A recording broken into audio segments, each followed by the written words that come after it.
Now, while we're waiting for our light syrup to start boiling, which by the look of the steam, I don't know if you can see it, is not far off, we're going to stick these in the oven at 170. That's my lowest setting. So if your oven goes lower, that's fine too. Shouldn't take more than about 15 minutes or so. I just need to keep an eye on it. They should dry out in no time flat. All right, I'm all ready. I got all my things. I've got my lids. Got my jar picker-upper, because sometimes they're kind of hot. I've got my lid picker-upper. I've got my lids soaking in some hot but not boiling water. And here's why. You buy ball or cur lids, because guess what? I know you're going to be shocked to know they are made by the same company. You don't have to boil them anymore, which is awesome. But they're a good more than the ones I buy, which is the Walmart brand. And you know what? I'm not too good to soak mine in a little bit of hot water to save a buck. Call me cheap. Anyway, they're soaking, so they'll be ready. And I've got my pot of light syrup. What I don't have is my little red thing. You know, you saw me with this earlier, trying to use it with the flour. Then it didn't work, as you saw. This is actually what it's for. Okay, so what you're going to do is leave. I don't know.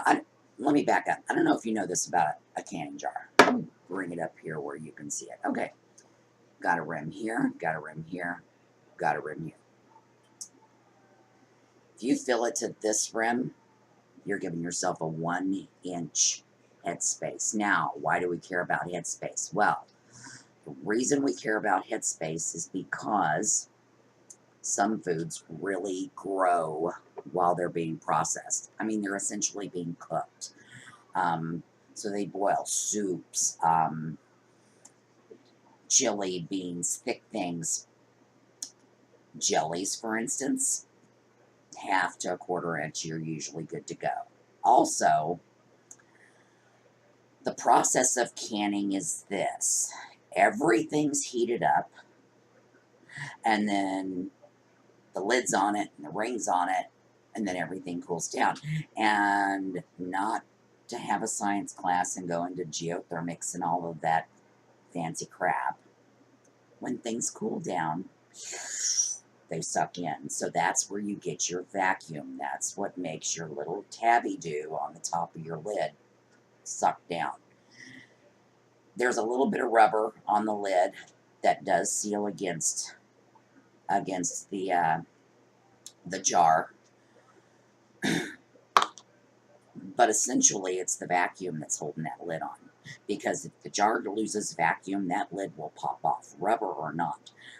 Which is why you don't store your canned foods with the ring on it. Now, if you do store your canned foods with a ring on it, and trust me, it's a very controversial subject. It's not a big deal. Because basically, if it popped, if it went bad on you, when you take that ring off, lid's probably going to pop right off, and you're going to go, oh, that's not good. And then you're going to look at it, and there's probably going to be a layer of medicinal mold there on the top, and it's probably not going to smell really good. In fact, you're probably going to smell it before you even take the lid off. Trust me on that. So it's not a big deal. However, if you store your food in a cellar like I do, cellars can become damp. These will rust, and they will rust in such a way that they will be very hard to take off your jar. Anybody out there who's recovered antique jars, raise your hand. See my hand. Knows sometimes they are really hard to get off. So, you know, it's just not good practice to do it. There's no reason to do it. My advice is don't store your jars with the ring on it. Okay.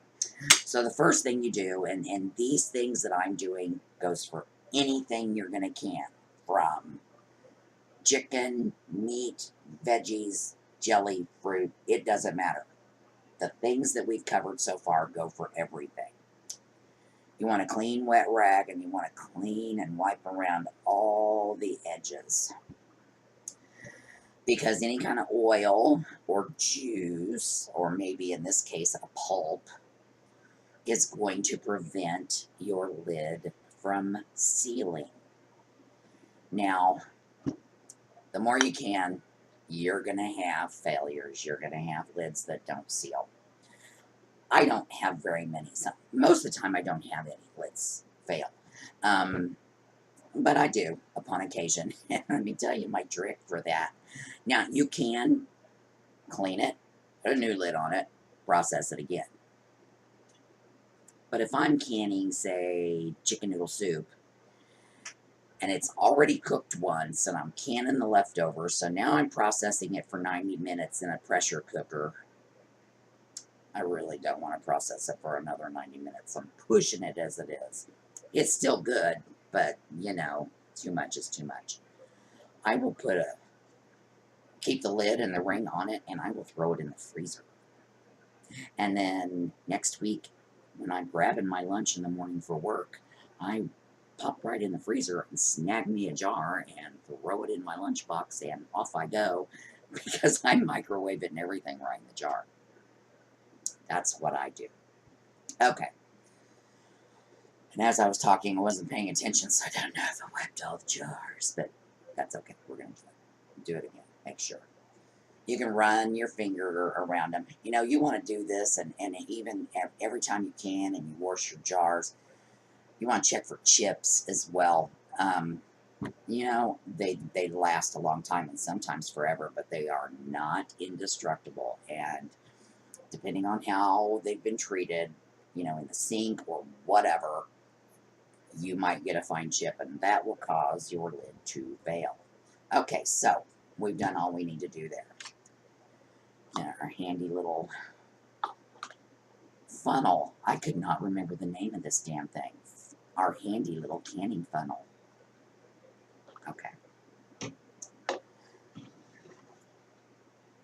Hopefully this made enough. It actually probably made too much.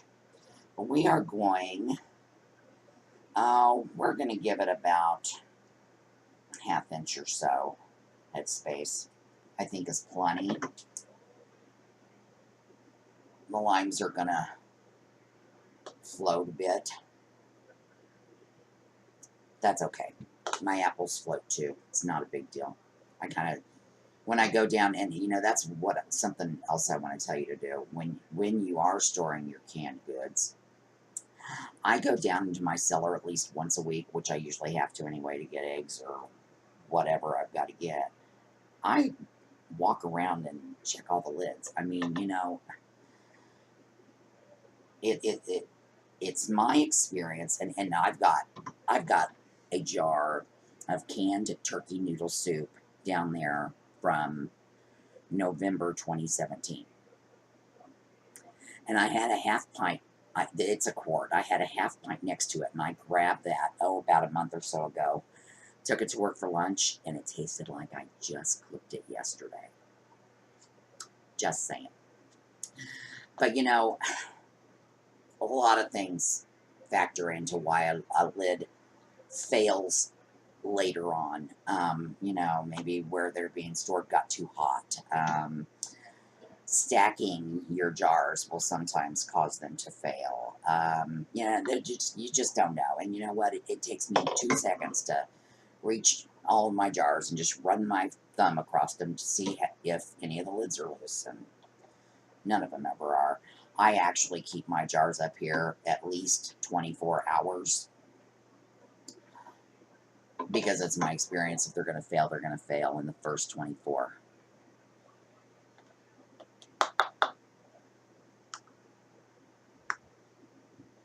Alright.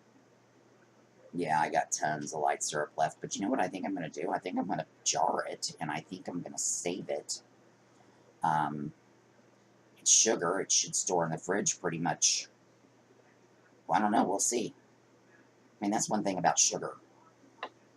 It is an antibacterial. It lasts for a long time, and it preserves, much like salt does. some in it.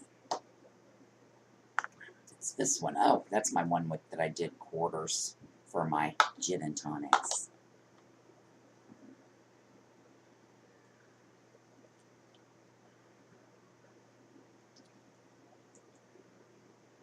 You know, and really, after these, if I do have to pop one, because I have lucked out and can afford some Tanqueray, because that's kind of the only gin I'll drink.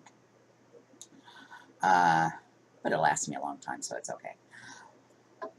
Because they're going to be in this light syrup, they'll probably last in my fridge a really long time. And so unlike having a fresh lime that you buy and cut, you know, like we do margaritas or tequila shots or whatever, they'll go bad. I mean, they'll dry up, they'll whatever.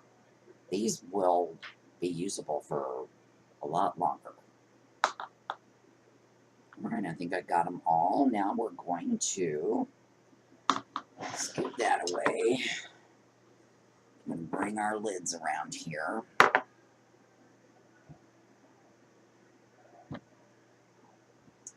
We're going to give our jars another go, another wipe.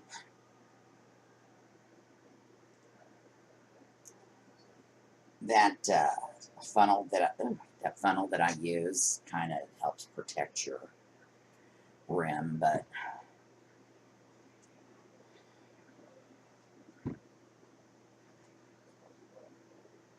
all right. That's a lid picker upper. You really need to buy that because they're in hot water. Well, that is if you buy the same lids I do anyway.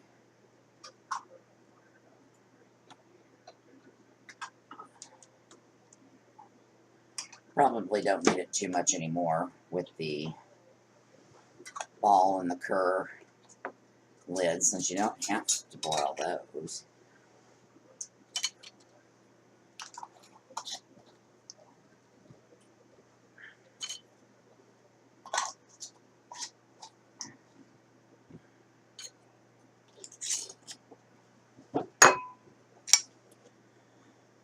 Now, just finger tight. You don't want to crank it down. I mean, it's got to, you know, this lid's got to be able to suck the vacuum. It's got to be able to vacuum. So,